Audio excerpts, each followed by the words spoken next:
2019 में पुलवामा हमले में आतंकियों से मुठभेड़ में मुझे दोनों पैरों में गोली लग गई। 4 साल संघर्ष के बाद भी मैं चोट से उभर पाया हूं अभी, परंतु पैरों में दिक्कत फिर भी शुरू हुई है। महाराज जी कह रहे हैं कि इनका कष्टप्रद और संघर्षपूर्ण जीवन रहा है, उसके बाद भी मनवांछित प्राप्ति नहीं हो रही और समस्याओं का समाधान।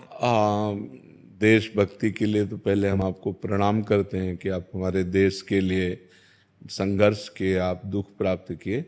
बकाया जब तक हम अध्यात्म के द्वारा अपने पूर्व पापों का नाश नहीं कर देते, तब तक हमारी जो अंदर की चाहत है वो पूर्त नहीं होती। बाहरी चाहत पूर्त होना हमारे अंदर की मांग नहीं है, बात समझ लेना।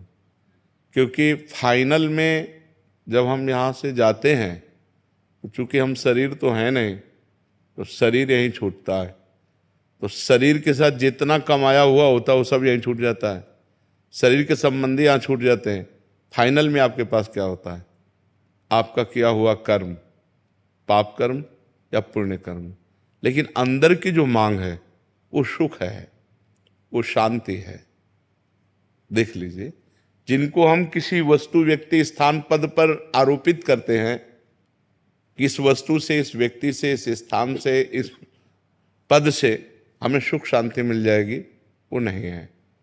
उन पदों को प्राप्त भी लोग अशांत हैं, क्योंकि हमारी पद की मांग नहीं है, हमारी आनंद की मांग है, हमारी सुख की मांग है, हमारी शांति की मांग है। शांति, आनंद ये जगत के किसी भी व्यक्ति, वस्तु, स्थान, पद, प्रतिष्ठा में नहीं है, ये परमात्मा में है। हम परमात्मा के अंश हैं। जब तक हमें परमात्मा की प्राप्ति नहीं होगी, तब तक पूर्णता नहीं होगी। नहीं तो आप तो मान लो अपने हृदय की केवल बात जानते हो। हमारे पास भगवान की कृपा से हर पद प्रतिष्ठा वाले लोग आते हैं, तो एक जन साधारण आदमी जैसे परेशान है ना, ऐसे वो परेशान है। एक जन साधारण आदमी छोटी वस्तु के लिए परेशान है, उसकी थोड़ा बड़ी मांग है, लेकिन परेशान वो भी है। परेशान वही नहीं है जिसने अपने चित्त को भगवान से जोड़ दिया है।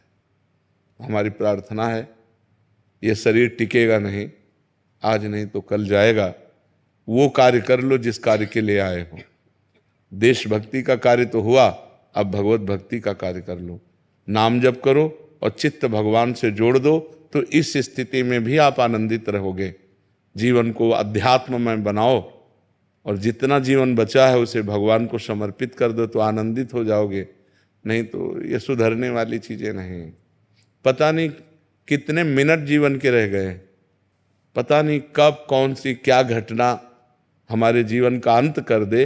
इसलिए हमें हर समय नाम जप करना चाहिए।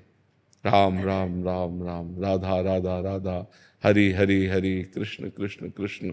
वो बचा लेंगे, वो हमारी दुखद परिस्थिति में रक्षा करेंगे। वो हमको अंदर से आनंद देते हैं ना, तो बाहर से शरीर का दुख हम झेल सकते हैं। अगर अंदर आनंद नहीं है, अंदर भी दुख है और बाहर भी दुख है, तो फिर हम झेल नहीं पाएंगे। एक जगह तो सुख मिलना चाहिए। तो अंदर के सुख का ही सुख है, बाहर के सुख का सुख नहीं है। बाहर सब वैभव दुनिया का सब, और अंदर से वो अशांत है, अंदर से परेशान है। तो फिर सबसे बड़ी अशांति है हमारी चाहत। हमारी चाहें इतनी बढ़ चुकी हैं कि उनकी पूर्ति होना असंभव है। एक पूर्ति होती, दो चाहते हैं और बढ़ जाती है। इसलिए एकमात्र भगवान। जब तक भगवान से नहीं जुड़ोगे, जब तक चित्त भगवान से नहीं जोड़ोगे, तब तक विश्राम मिलने वाला नहीं, आनंद मिलने वाला नहीं। यहां से जाना है, पता नहीं कब जाना है, कैसे जाना है। प्राण ऐसे निकलते हैं क्या? भारी कष्ट के साथ। तो इसलिए राम राम, हरि हरि, कृष्ण कृष्ण, राधा राधा जपो।